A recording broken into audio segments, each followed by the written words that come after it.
Jorge, por habernos invitado, por este trabajo, a todos ustedes por estar acá, por compartir este momento, esta muestra juntos. Y como estamos en la víspera del bicentenario, estas fechas claves nos invitan a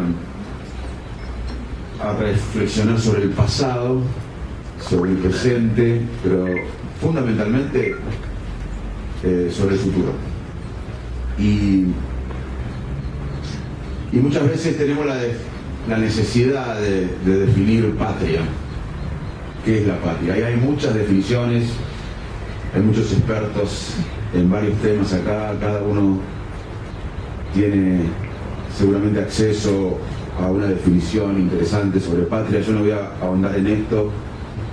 Lo que quiero contarles hoy es lo que yo siento por patria, lo que me pasa a mí con la patria. Me pasó siempre, pero lo pude vivir cuando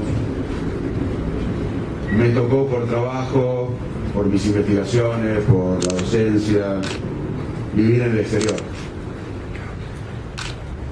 Todas las mañanas de los años que vivía afuera sentía una emoción muy íntima. Siempre estuve apasionado por estudiar el cerebro, por investigar el cerebro, y estaba en lugares increíbles, con gente increíble, con una atmósfera y un ambiente increíble en Estados Unidos, Inglaterra. Para un jugador de fútbol hubiese sido como jugar un mundial. Para mí, estar en los lugares que estuve haciendo neurociencia era jugar un mundial, porque estaba con la gente que yo admiraba, con los recursos necesarios para investigar, en un contexto increíble. Pero yo me levantaba a la mañana y sentía que no estaba en mi casa, que estaba en un lugar que no era mío, que no estaba dentro mío. Y eso es la patria para mí, es sentir el país dentro mío y que yo estoy dentro del país. Yo no creo que ninguno de ustedes se pregunta a la mañana dónde estamos. Eso para mí es patria. Yo siento que la patria está dentro mío y yo estoy dentro de mi país. Es una sensación única. E incluso en Cambridge, cuando yo veía a Milstein, a César Milstein, Premio Nobel de Medicina, para el que no conoce Cambridge, es una ciudad medieval muy chiquita, y todos nos juntábamos ahí. Uno ve premios Nobel caminando, ve más premios Nobel que colectiveros, o que cualquier profesión. Y es más, la gente, como fui médico en el hospital de Cambridge, ahí noté que la depresión en Cambridge es por no ganar el premio Nobel, porque cada uno...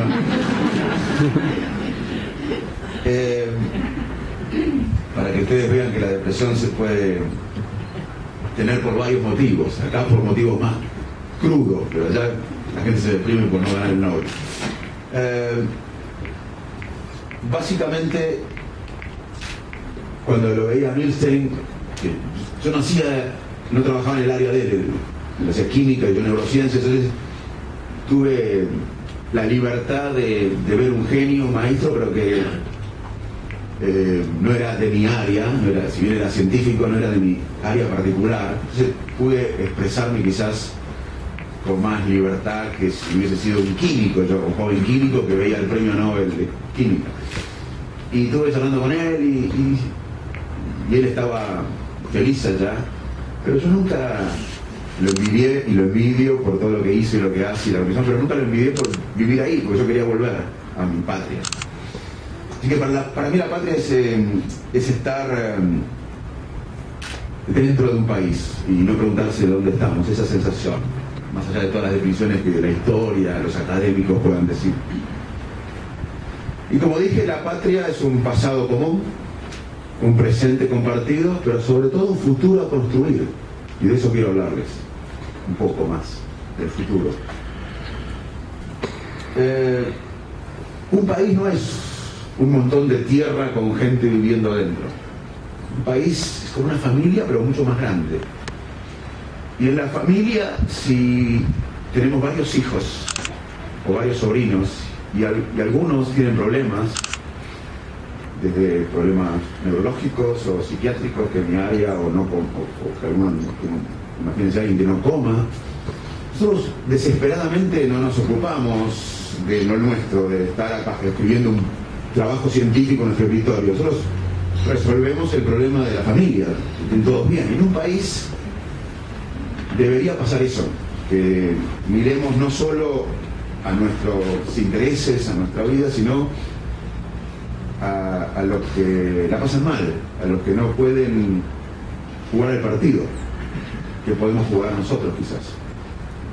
Y por eso seguramente ustedes me conocen con esta dualidad de dos pasiones: estudiar el cerebro, investigar el cerebro, haber sido uno de los que trajo las neurociencias cognitivas a este país con tanta penetración del psicoanálisis, y no existía esta área en Argentina.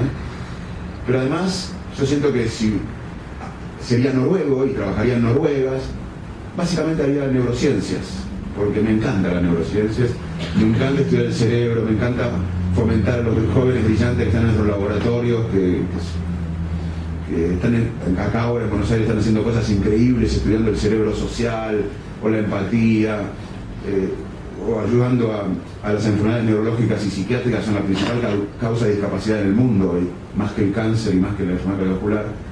Si yo fuera noruego me encantaría hacer solamente neurociencias y estar con mi familia, mis afectos, pero vivo en un país que mi patria es mío, donde hay gente que la pasa mal. Entonces tengo que dedicar, y todos tenemos que dedicar parte de nuestra vida a ser una patriada, a dedicarnos a los que no pueden jugar el partido. Y siento que muchos lo hacemos. Y ahí está para mí la patriada hacia el futuro. Y como dije y repito, un país no es un montón de tierra con gente viviendo adentro, es una comunidad. Y el chiquito que no puede comer hoy, el conurbano profundo, es nuestro hijo, o debería ser nuestro hijo, o debe ser nuestro hijo. El anciano que no puede comprar medicamentos en Jujuy debe ser nuestro padre, nuestro abuelo. Y el amigo que no puede, o el desconocido que no puede conseguir trabajo en Comodoro Rivadavia o en Neuquén, debe ser nuestro hermano. Eso es una patria. Y a los argentinos nos divide el pasado, inclusive en la familia. Si empezamos a hablar del pasado de forma civilizada, tenemos opiniones diferentes, y está bien que así sea. Todos los países pasan, todas las culturas pasan, no debemos asustarnos. E incluso nos divide el presente. Si nos reencontramos con los compañeros de la secundaria en un asado y hablamos del presente, vamos a tener diferentes posturas. Y está bien que así suceda, no tenemos que sorprendernos.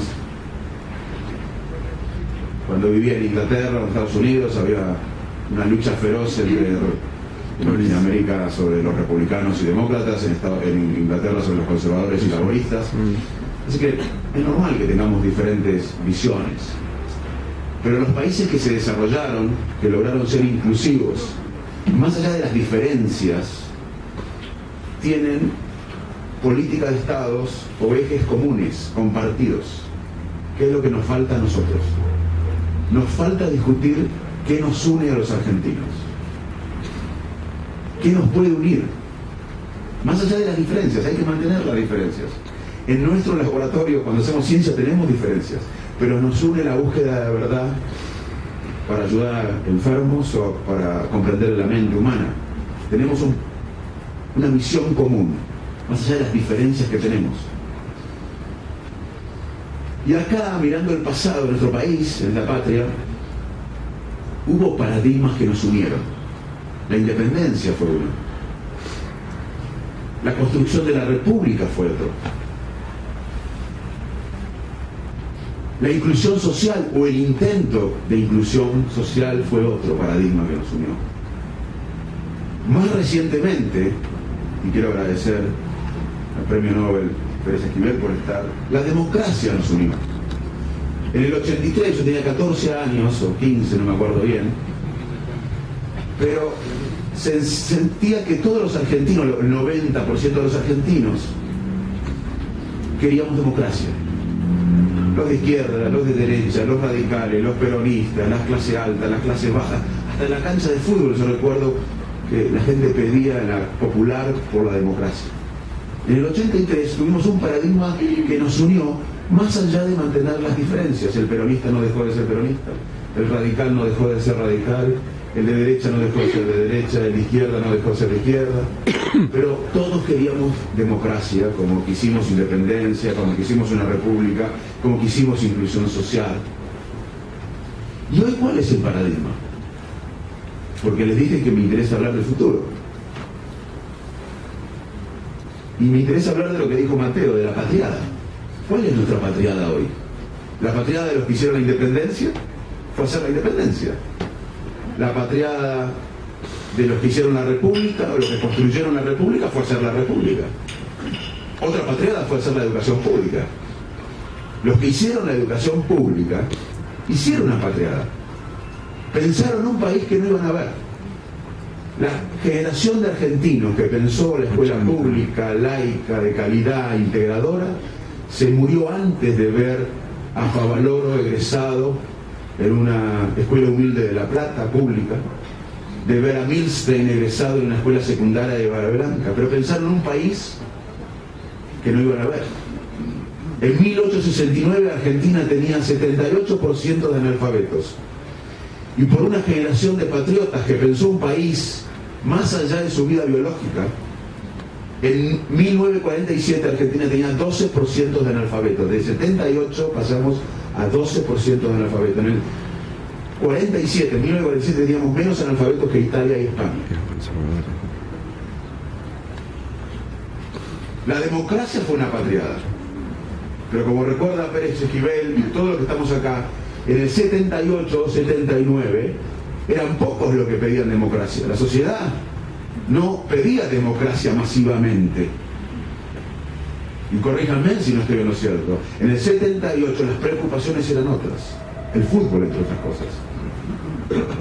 Pero la sociedad no pedía democracia. Pero en el 83, unos pocos años más tarde, la sociedad en su conjunto pidió democracia, exigió democracia y cuidó la democracia. Y por eso tenemos uno de los últimos paradigmas que nos unió a los argentinos intactos. Y eso no fue por un dirigente político, por un ministro iluminado, por un gabinete de iluminados, por un presidente iluminado. Fue porque la sociedad exigió en su conjunto democracia, la cuidó y la pidió. Y como les dije que quiero hablar del futuro, los quiero hacer reflexionar sobre cuál es nuestra patriada hoy. ¿Cuál es nuestra patriada hoy? Bajar la inflación es necesario, pero no es una patriada. Lamento defraudar.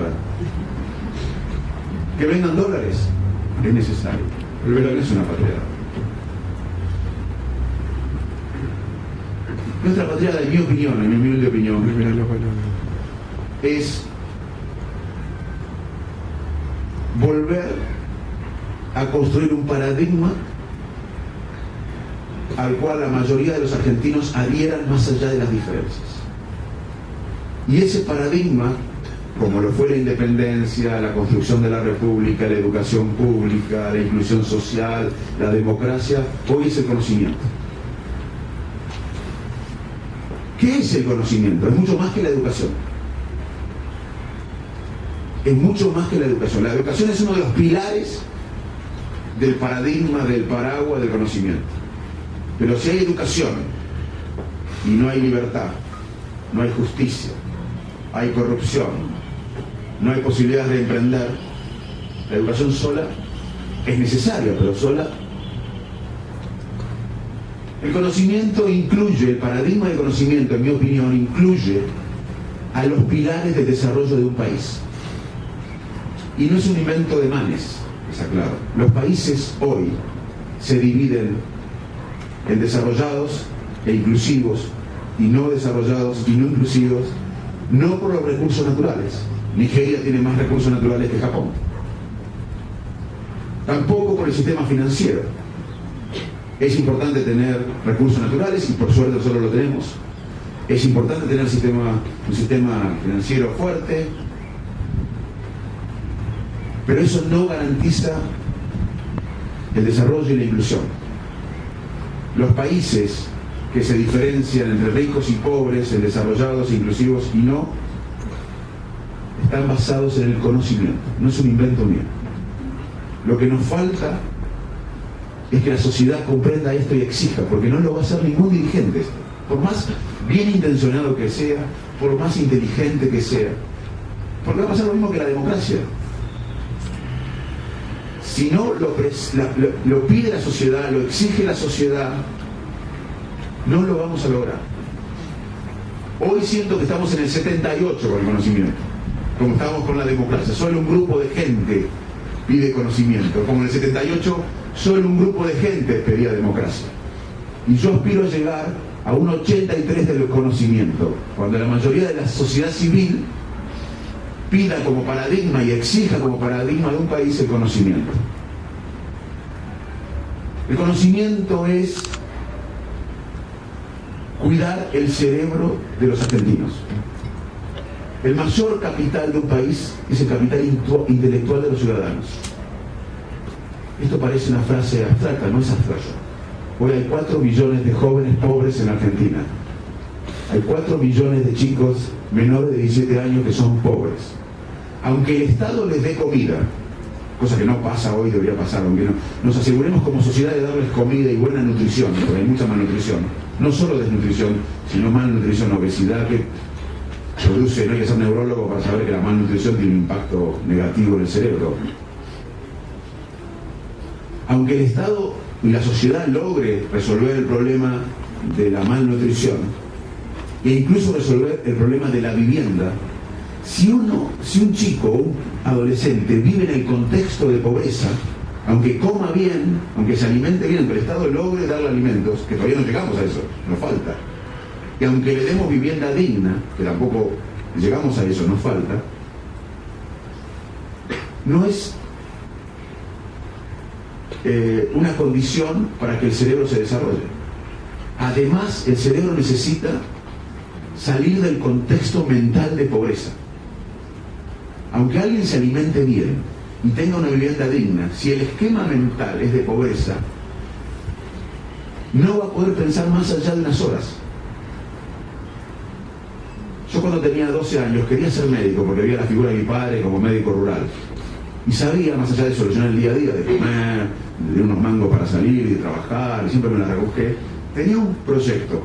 Terminar la primaria, la secundaria, venir a Buenos Aires, estudiar medicina, luego ser neurólogo, hacer la residencia. Aunque yo hubiese comido bien, y aunque hubiese tenido una vivienda digna, si viviera en un ambiente de pobreza, en un contexto de pobreza, no hubiese podido pensar más allá del día a día. Entonces, cuidar el capital mental de los argentinos es un tema que no lo tenemos resuelto y es el principal capital de un país, porque el futuro, el presente y el futuro, la nueva patriada, tiene que ver con las ideas, la innovación de los cerebros de las sociedades.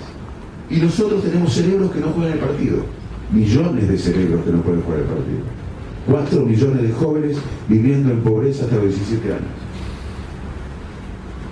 Nuestros hijos que no viven en la pobreza, tienen una mala calidad educativa. Todos. Porque nosotros los argentinos pensamos que la educación es mala, pero nuestros hijos están salvados. Mentira. Nuestros hijos, los hijos de nosotros, aunque vayan a colegios caros, entre comillas, tienen una mala educación a nivel mundial. La Argentina está a nivel 65 en las medidas PISA, que miden matemática, ciencia, lenguaje. Y en vez de preocuparnos por esto, criticamos a las medidas PISA. Es como si yo fuera médico, soy médico y en la guardia viene alguien con fiebre, y en vez de preocuparme por qué causa la fiebre y tratar la fiebre, critico el termómetro. Nosotros criticamos las medidas, cómo se miden. De 100 chicos que entran al colegio hoy, solo se reciben en la primaria, se reciben 37 en la secundaria. Y de los 37 que se reciben en la secundaria, o 38, solamente la mitad comprende un texto complejo. O sea que nuestros hijos no comprenden un texto complejo. Los mejores alumnos de Argentina rinden un equivalente a un colegio normal de algún del suburbio de Shanghái. Un colegio del suburbio de Shanghái. La educación de nuestros hijos que no están en la pobreza es mal. Las instituciones no son fuertes, transparentes, sólidas. Y la infraestructura es pésima. Son los 4 pilares del desarrollo de un país: el capital mental, la educación de calidad, la infraestructura y las instituciones. Todo tiene que ver con el conocimiento. Uno dirá, ¿pero qué? ¿La institución también? Sí. En Brasil una encuesta que mostraba que la gente pobre, educada, no toleraba el robo pero hacen. La gente pobre, educada, no toleraba el robo pero hacen. Y la gente con mayor poder adquisitivo, pero no educada, toleraban el robo pero hacen. La educación impacta en la democracia, en el sistema democrático, e impacta en las instituciones. Esa es la nueva patriada, en mi opinión. Nosotros estamos en un contexto que tenemos que reflexionar sobre cuál es nuestra misión, nuestra patriada, más allá de nuestra familia, de lo que vemos, porque el ser humano tiene dos tipos de altruismo, uno sobre lo que vemos, y somos bastante buenos en lo que vemos todos. Si nosotros vemos un chico que está ahora en un árbol lesionado, se cae al río, vamos todos y lo tratamos de ayudar. Tenemos un instinto natural, los seres humanos, a ayudar lo que vemos. Pero justamente, a diferencia de otras especies, nosotros tenemos otro tipo de altruismo, que es el que no vemos. Los chimpancés, las abejas, no tienen la posibilidad de ser altruistas de lo que no ven. Los chimpancés son altruistas con lo que ven. Hay un video que pueden ver en YouTube de un mono que salva un chiquito de otros monos en el zoológico de Chicago. Pero no son altruistas de lo que no ven. Los seres humanos somos humanos, tenemos la capacidad de ser altruistas sobre lo que no vemos. Acá en Argentina, cuando hay una inundación, todos somos altruistas porque lo vemos la inundación, entonces mandamos fideos, mandamos comida, con los árboles hacemos bote y vamos a salvar al vecino, lloramos. Está bien eso no, es muy bueno, somos solidarios, somos un pueblo solidario, afectivo, pero quizás decimos, los suecos son más fríos los suecos, porque los suecos no hacen todas estas cosas, no mandan fideos, pero los suecos pagan los impuestos, no roban, hacen infraestructura y nos inundan. Y es un altruismo también, menos afectivo, pero altruismo de lo que no ven. Y esto es muy importante, porque nosotros tenemos que empezar a pensar en el bien común, y se lo digo como experto en la conducta humana. Hay un juego que describimos con Mateo en el libro, se llama el juego del bien común. Hay un administrador, que es Eleonora, y hay 10 participantes. Eleonora le dice a la gente, a los participantes, le voy a dar 100 pesos a cada uno, y ustedes van a tener que apostar lo que quieran de esos 100 pesos a un pozo secreto que lo voy a administrar yo, y yo voy a conocer. Y yo voy a duplicar lo que ustedes ponen. Entonces, la gente dice, bueno, pongo 100, me dan 100 más, pero no lo duplique, después lo repartimos entre todos. Y 9 hacen eso, 9 empiezan a poner todo lo que le da Leonora, 100, porque van a recibir 100, y después lo van a repartir entre todos. Pero uno utiliza la viveza criolla. Pero me quedo con 50, voy a poner 50, me va a duplicar el Leonora los 50, me va a dar 50 más, y además voy a ligar de los 900 de los demás. Y los demás se dan cuenta que no hay 1000 en el pozo secreto, que reciben menos de lo que deben recibir. Entonces empiezan a detectar que hay uno que es el vivo. ¿Saben cómo sigue el juego? Que la conducta del vivo infecta a los demás. Y todos empiezan a poner menos plata. Nosotros tenemos que volver a pensar en el bien común. Porque la mirada del otro es muy importante en la conducta humana. En el libro también hablamos sobre el cerebro corrupto. Hay conductas corruptas en las abejas, en los monos, en las hormigas. Así que nosotros como seres humanos también tenemos conductas tendientes a llevar agua para nuestro molino. Y es básicamente la historia de nuestra evolución. Nosotros en nuestra evolución, en miles de años, básicamente lo que hicimos es sobrevivir. Y para sobrevivir tenemos que detectar el peligro y tratar de llevar comida y cosas materiales a nuestra tribu, a nuestra familia, a nuestra gente. ¿Y por qué entonces, si hay conductas corruptas en otras especies, y claramente esto implica que el cerebro de un dinamarqués es nuestro, diferente al de Argentina, ¿por qué en Dinamarca hay menos corrupción que acá? Si los cerebros, todos tenemos ciertas conductas. Porque en Dinamarca hay sanción social, hay ley, hay instituciones, hay castigo, hay una mirada del otro. Si no, la conducta humana puede avanzar. Esto que está pasando ahora, que les sorprende, que pensamos que ya no puede ser más bochornoso, puede seguir. Hay algunos países en África que al no tener instituciones, al no tener mirada social, al no tener sanción, eligen a los políticos que demuestran que son corruptos. O sea, el político que gana las elecciones en algunos países de África que tienen ausencia de instituciones es el que demuestra que es corrupto. La gente intencionalmente vota corrupto, porque sabe que al no tener instituciones es la única manera que puede ligar algo. O sea que, ojo que estamos a mitad de camino si no creamos instituciones. Esto puede seguir. Así que los invito a reflexionar sobre la nueva patriada, la patriada contemporánea. Para nosotros es el conocimiento. Y para nosotros la sociedad civil tiene un rol importante. No se puede esperar esto de los dirigentes. Como la democracia se logró por la sociedad civil, no solo por dirigentes, el nuevo paradigma se tiene que lograr por la sociedad civil. Y si no, discutamos otros paradigmas. Por ahí no es el conocimiento. Para mí es el conocimiento no por mí, sino porque el mundo, los países están desarrollados y son inclusivos, están basados en el conocimiento, en las ideas, en la ciencia, en la innovación, en la educación de calidad y en que todos los ciudadanos de un país jueguen el partido. Pero si no discutamos otro paradigma, lo discutamos, ¿qué nos puede unir a los argentinos? Ya nos separan varias cosas, y muchas cosas. No es grave, pero no es grave si hay algo que nos una más allá de todas las diferencias. Para terminar, también quiero citar a Borges, pero quiero citar a Borges no en su sentido literario, sino político, cuando le dijo a Alfonsín en el 83: señor presidente, los argentinos no solo tenemos el derecho, sino el deber de la esperanza. Muchas gracias.